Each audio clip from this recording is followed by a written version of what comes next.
32,000 feet above the jagged spine of the Cascades, a commercial airliner went completely radio silent. In the cockpit, two pilots slumped against their yokes. Outside, twin military Black Hawks pulled alongside the drifting metal tube. Their orders were simple: shoot it down or wake up, Seat 7C. Captain Sarah Hayes hated flying commercial. She hated the recycled air that smelled faintly of burnt coffee and nervous sweat. She hated the cramped legroom that dug the plastic seat frame into her bruised kneecaps. But most of all, she hated surrendering control. For a woman who spent the last 12 years strapping herself into the cockpit of an F-22 Raptor, trusting her life to a guy named Gary in a polyester uniform felt like a bad joke. She was in Seat 7C, an aisle seat on a Boeing 737 flying from Seattle to Denver. She was deadheading home after a brutal 3-week deployment debrief, her body running on fumes and sheer muscle memory. Her leather jacket was balled up against the window, her noise-canceling headphones clamped over her ears, playing nothing but low-frequency white noise.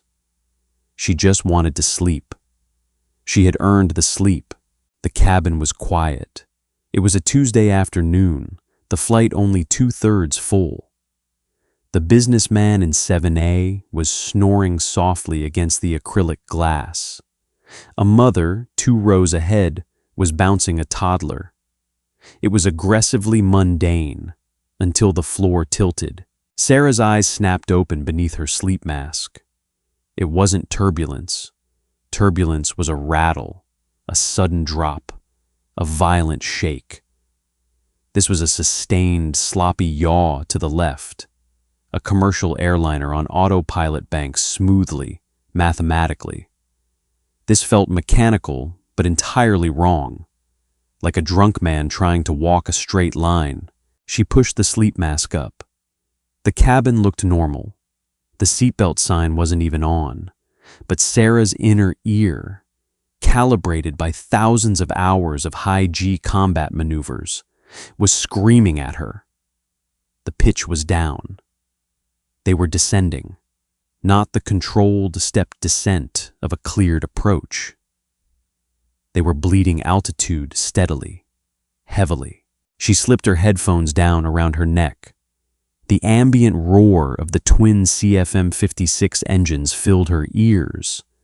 They sounded fine. No sputtering, no compressor stalls. But they were spooled back. Idle thrust. Sarah unbuckled her belt and stood up, ignoring the flash of annoyance from the flight attendant at the front of the cabin. The senior purser, a woman named Brenda, was standing near the forward galley. Brenda's forced corporate smile had vanished. She was staring at the reinforced cockpit door. Sarah watched, her cynical mind connecting the dots before the panic could even set in. Brenda picked up the intercom receiver. She punched in a code. She waited. Nothing. Brenda tried again. Her knuckles were white. She spoke into the receiver, her voice pitched low, trying not to alarm first class. She hung up, stepped to the heavy metal door, and knocked. Then she pounded. Still nothing. Sarah checked her watch. They were barely an hour out of Seattle. They should be cruising at 35,000 feet. She leaned over the sleeping businessman in 7A and looked out the window. The cloud deck was gone. Below them, the jagged snow-capped teeth of the Rocky Mountains were entirely too close. The terrain was rising to meet them. "Hey," a voice said. The man in 7B, a college kid in a hoodie, was looking up at her. "Everything okay?" "Put your seatbelt on," Sarah said. Her voice was flat, devoid of any reassuring customer service warmth. It was the voice she used when giving a weapons-free command over a secure radio. The kid blinked, intimidated, and clicked his belt into place. Sarah stepped out into the aisle and walked forward. Brenda turned, her eyes wide, hand raised to shoo Sarah back to her seat. "Ma'am, I need you to return to—" "You're locked out," Sarah interrupted, keeping her voice to a harsh whisper. She didn't ask. It was a statement of fact. "Ma'am, please," Brenda stammered, glancing nervously at the first-class passengers who were starting to murmur. "The captain just isn't answering the intercom. It's probably just a radio issue." "It's not a radio issue," Sarah said, pointing a finger at the floor. "Feel that vibration? We're at flight idle. The nose is down 3 degrees. We've dropped at least 10,000 feet in the last 5 minutes, and we aren't leveling out." "Who's flying the plane, Brenda?" Brenda stared at her, the last shred of professional composure crumbling. "They won't open the door. I punched the emergency access code. It buzzed red. Someone inside threw the manual deny switch." Sarah's stomach turned to ice. The manual deny switch. It meant one of 2 things. Either a hijacking was in progress, or someone had collapsed onto the center console and their dead weight was resting on the toggle. Given the lack of screaming and the steady, albeit entirely wrong, flight path, she bet on the latter. Hypoxia, a slow, insidious pressurization leak, or a massive fume event in the flight deck. The pilots were out cold, and the autopilot was doing exactly what it was last told to do: hold a heading, but without the human input needed to keep them out of the mountains. "Get the crash axe," Sarah said. Brenda recoiled. "What? No, I can't do that. That's against every FAA regulation."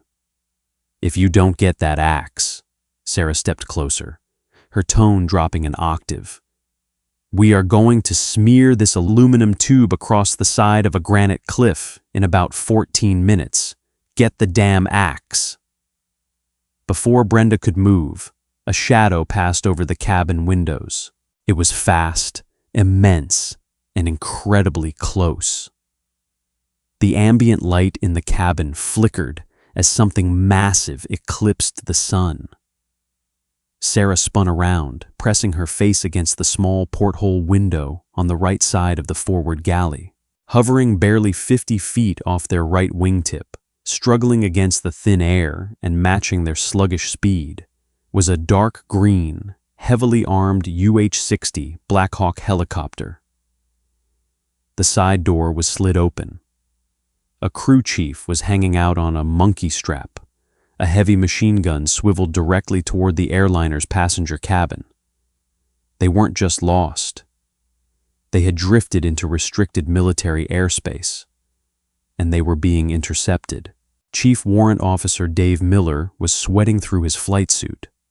Flying a Black Hawk at 14,000 feet was already asking a lot of the airframe. Flying it in a tight formation with a Boeing 737 that was slowly ghost drifting toward the Cheyenne Mountain Complex was a nightmare. "Bring us closer, Dave," Captain Reynolds barked from the left seat. "I'm giving it everything she's got, sir," Miller grunted, fighting the turbulent wash coming off the airliner's massive right wing. "He's right at our VNE. If he speeds up, we lose him. If he slows down much more, he's going to stall and drop like a rock." Reynolds leaned forward, squinting through the plexiglass at the airliner's flight deck. The sun glare was brutal, reflecting off the Boeing's windshield. "Command, this is Viper 1-1. I have visual on the flight deck. Repeat, I have visual." Static hissed in their helmets. Then the grim voice of NORAD Air Defense Command echoed through. "Viper 1-1, report status of the crew." "They're out," Reynolds said, a cold knot forming in his gut. "Captain is slumped forward over the yoke. First officer is hanging sideways in his harness. No movement. Oxygen masks are not deployed in the cockpit. Looks like a total incapacitation." "Copy that. Viper 1-1. The aircraft is descending through 14,000, heading 090. They are on a direct vector for the restricted zone. We have F-16s inbound from Buckley, but they are 5 mics out. You are the only asset in range to intervene. Intervene how? Miller muttered under his breath. We can't tow it. Viper 1-1, command continued, the voice tight. If that aircraft crosses the red line, it will be considered a hostile kinetic threat. You are authorized to fire on the engines to force a hard landing before it reaches the populated corridor. Reynolds swallowed hard. Command, there's 140 civilians on that bird. I'm looking at kids in the windows. We know, Viper, but we have a manifest hit. The radio cracked again. TSA just cross-referenced the passenger list with the DoD database. You have a military asset on board. Seat 7C, Major Sarah Hayes, call sign Fixer. She's a tactical aviator, F-22s. Reynolds' eyes widened. A fighter pilot sitting in the back of a runaway train. Command, she can't fly it from coach. The cockpit is locked. We have airline dispatch on the horn right now. We are patching a SAT call directly to the cabin crew. We are going to tell them to wake her up. Stand by. Inside the 737, the red emergency phone in the forward galley screamed. It was a sharp, electronic chirp that cut through the low murmur of the terrified passengers. Brenda jumped, staring at the phone as if it were a venomous snake. She reached out with a trembling hand and pulled it from the cradle. Hello, she whispered. Sarah stood right next to her, watching the flight attendant's face drain of whatever color was left. Yes, Brenda said into the phone, her voice shaking. Yes, they're unresponsive. We can't get in. She paused, listening to the voice on the other end. Her eyes flicked up, locking on to Sarah.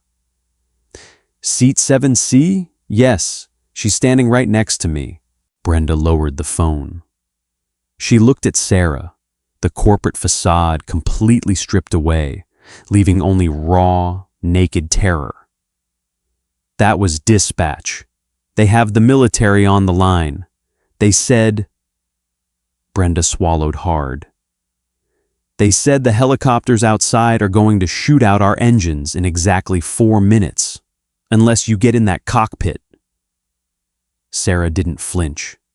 She didn't waste time being shocked. The cynical, exhausted passenger was gone. The combat pilot was awake. The axe, Sarah demanded. Brenda didn't argue this time. She dropped to her knees, popped a discreet latch on the lower galley bulkhead, and pulled out a heavy, red-handled crash axe. She handed it over.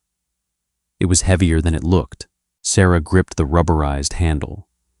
She looked at the reinforced Kevlar door.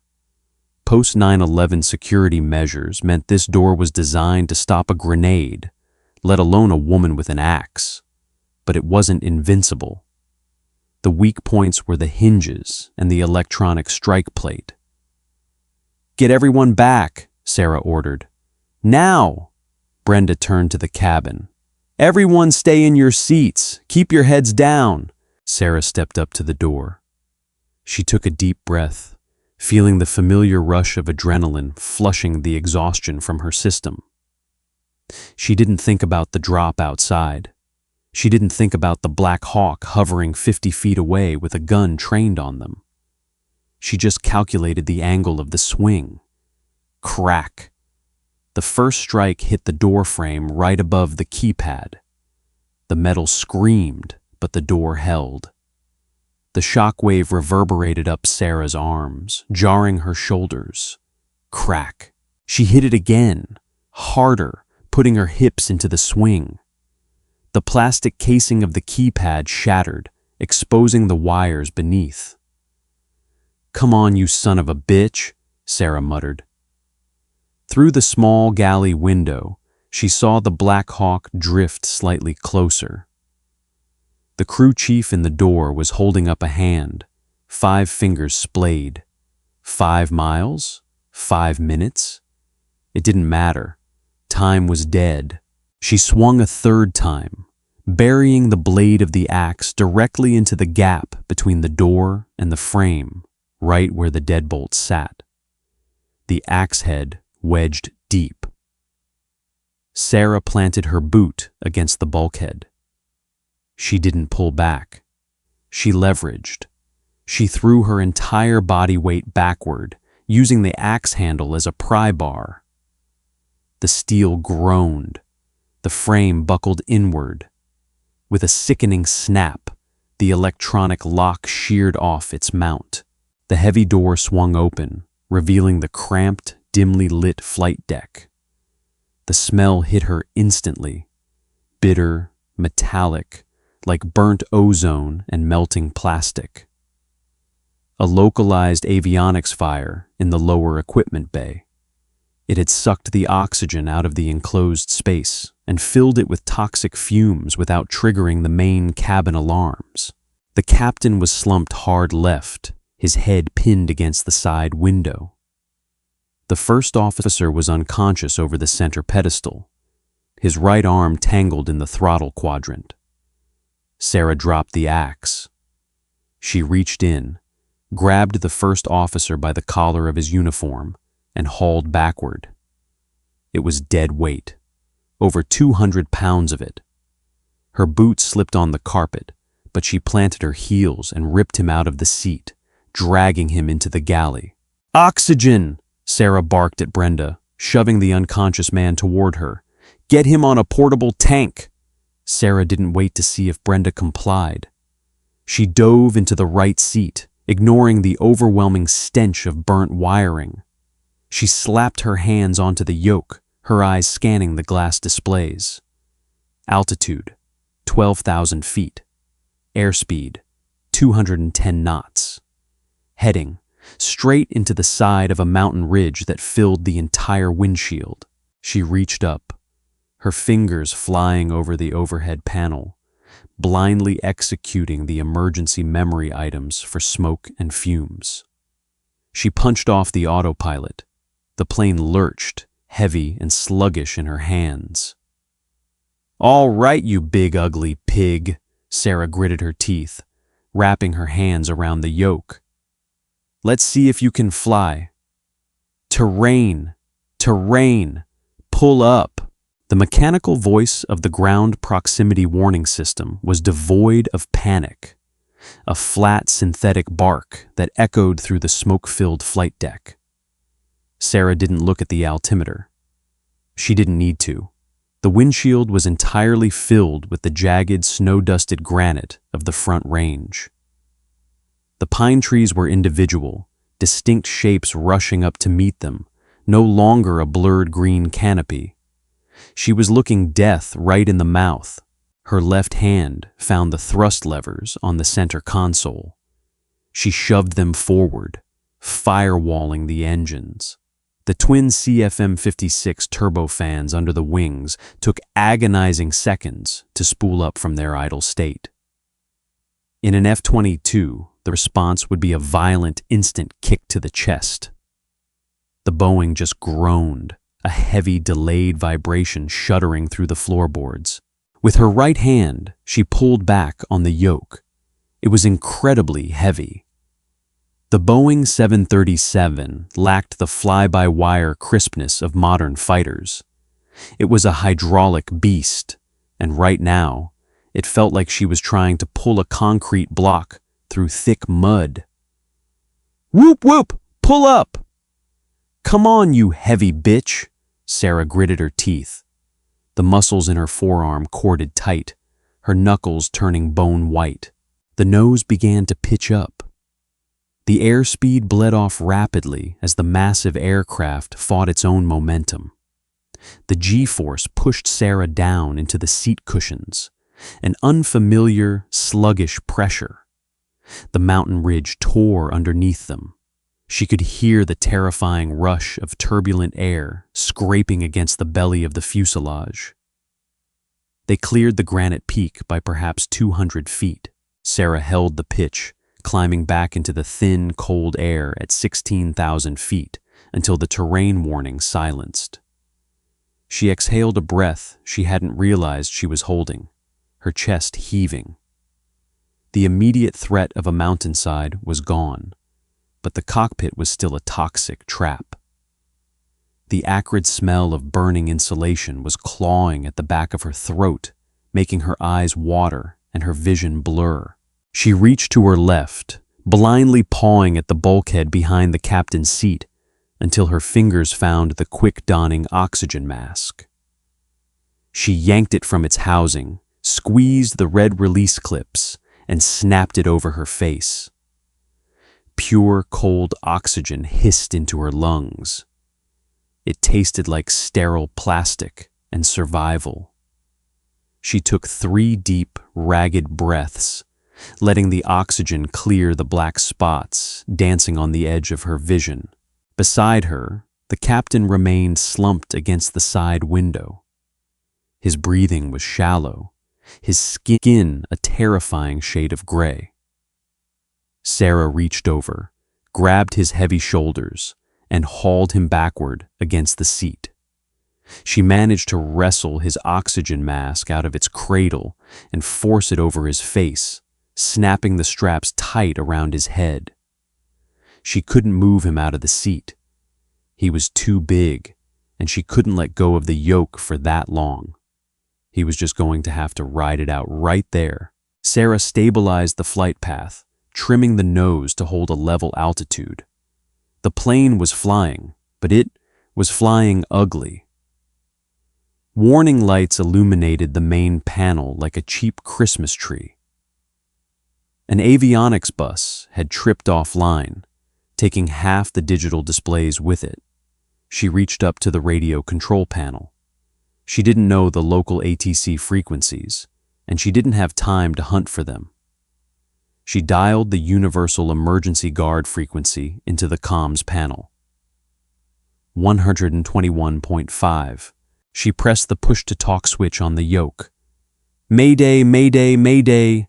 Any station on guard. This is Boeing 737, currently flying blind somewhere over the Rockies. Someone tell me you copy.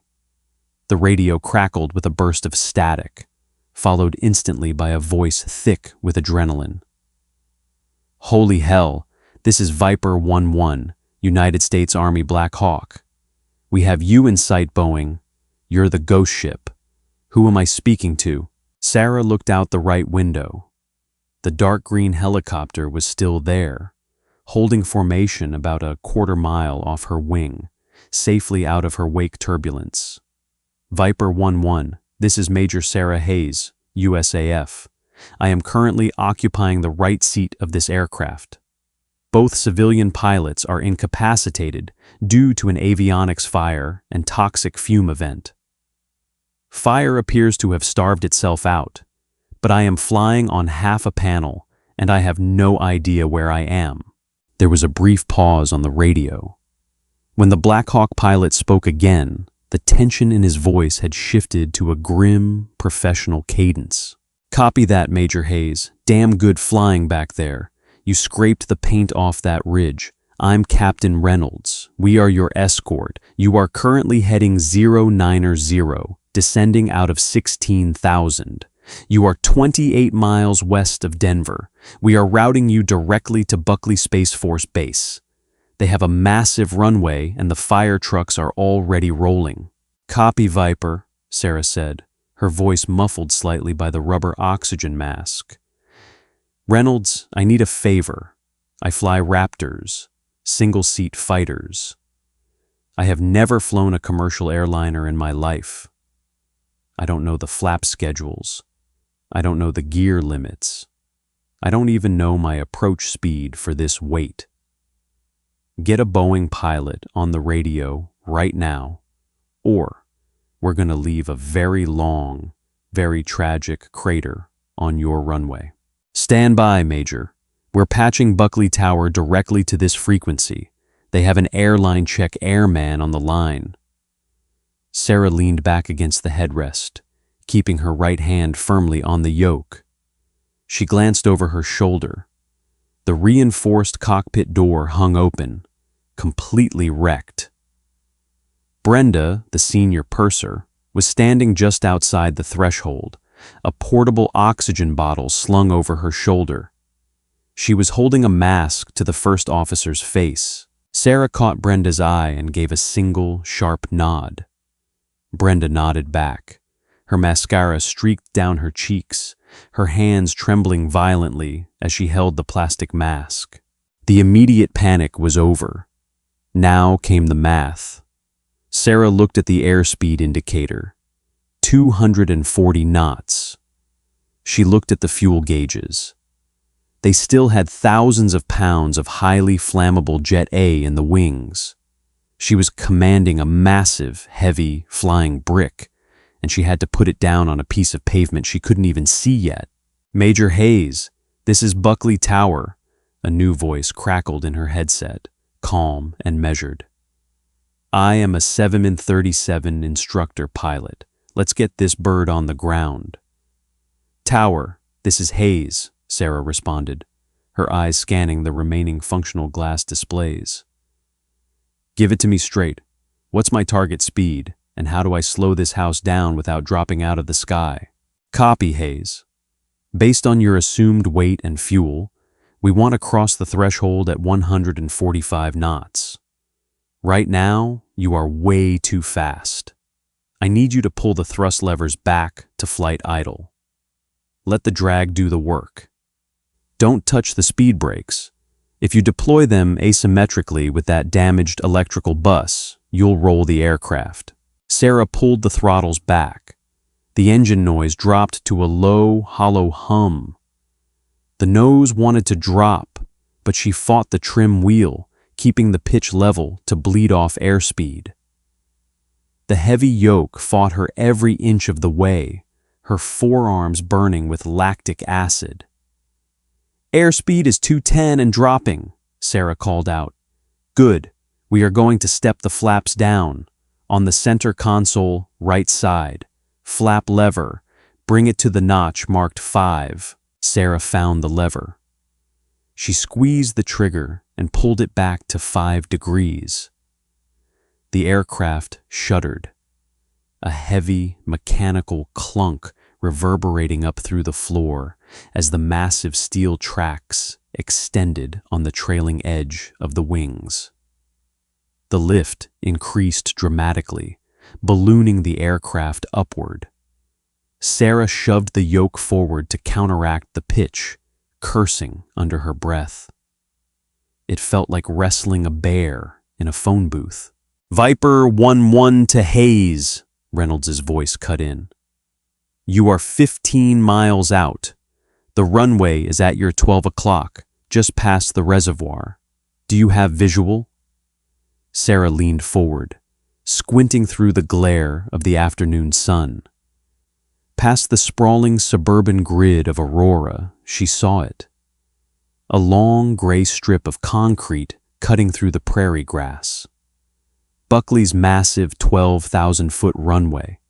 It looked like a postage stamp. "I have the field in sight, Viper." "Hayes, tower here," the instructor pilot returned. "Airspeed is looking good. Drop the landing gear now. Let's get dirty." Sarah reached across the center console and grabbed the heavy, wheel-shaped handle of the landing gear lever. She pulled it out and slammed it down. Beneath her feet, the belly of the plane opened. 3 heavy thuds echoed through the airframe, followed by the rush of violent wind resistance. The green indicator lights illuminated on the panel. The drag was immense. The plane felt like it had hit a wall of water, decelerating hard. "Gear is down and locked," Sarah breathed. Her flight suit was soaked with sweat beneath her leather jacket. The blister on her right thumb, formed by gripping the yoke too hard, tore open. She ignored the sting. "Bring flaps to 30. Tower commanded. You are going to need power now, Hayes. If you let it get too slow with all that drag, she will drop like a stone. Keep it at 145. Sarah walked the throttles forward. The engines spooled up, fighting the massive aerodynamic drag of the gear and flaps. She was flying entirely by feel now, letting her fighter pilot instincts translate the heavy, sluggish feedback of the commercial jet. 5 miles out, 1,000 feet above the ground. Buckley Tower, I'm lined up, Sarah said. The runway was filling the windshield. She could see the flashing red and yellow lights of a dozen fire trucks lining the taxiways, waiting for her. You're doing great, Hayes. Keep your aim point on the large white blocks. Do not flare too high. She's heavy. Just fly her onto the pavement. 3 miles, 500 feet. The ground was rushing up with terrifying speed. The ground proximity warning system woke up again, this time calling out the altitude. 500. Sarah kept her eyes glued to the concrete. Her breathing was steady, synchronized with the mechanical voice. 200. The crosswind caught them, pushing the heavy tail to the right. Sarah stomped on the left rudder pedal, dipping the left wing slightly to crab into the wind. 50, 40, 30. Power to idle, Sarah muttered to herself, pulling the thrust levers all the way back. 20, 10. She pulled back on the yoke, lifting the nose just a fraction of a degree. The main landing gear slammed into the concrete. It wasn't a gentle, civilian touchdown. It was a carrier landing. The massive strut assemblies compressed, absorbing the brutal impact, sending a shockwave through the spine of the aircraft. Down! Sarah shouted. She shoved the thrust levers into reverse, the engines roaring with a deafening mechanical scream as the thrust buckets deployed, throwing the jet wash forward. She stomped on the top half of the rudder pedals, engaging the heavy carbon brakes. The Boeing shuddered violently, the nose wheel slamming down onto the center line. The anti-skid system fired, the brakes grabbing and releasing in rapid, violent staccato pulses. The G-force threw Sarah forward into the shoulder straps. Through the windshield, the runway numbers blurred past. 7,000 feet remaining, 5,000, 3,000. The speed bled away. The screaming roar of the reverse thrust faded into a heavy, metallic whine. The aircraft slowed to a crawl. Then, with a final, heavy groan of the brakes, it stopped. Sarah sat there. Her hands were locked onto the yoke, her knuckles still white. The only sound in the cockpit was the low hum of the avionics cooling fans, and the ragged sound of her own breathing inside the oxygen mask. Outside, the Black Hawk roared overhead, banking hard to the left, a victory lap in the Colorado sky. Sarah reached up with a trembling hand, unclipped the oxygen mask, and let it fall to her chest. She reached over to the engine cutoff switches and pulled them down.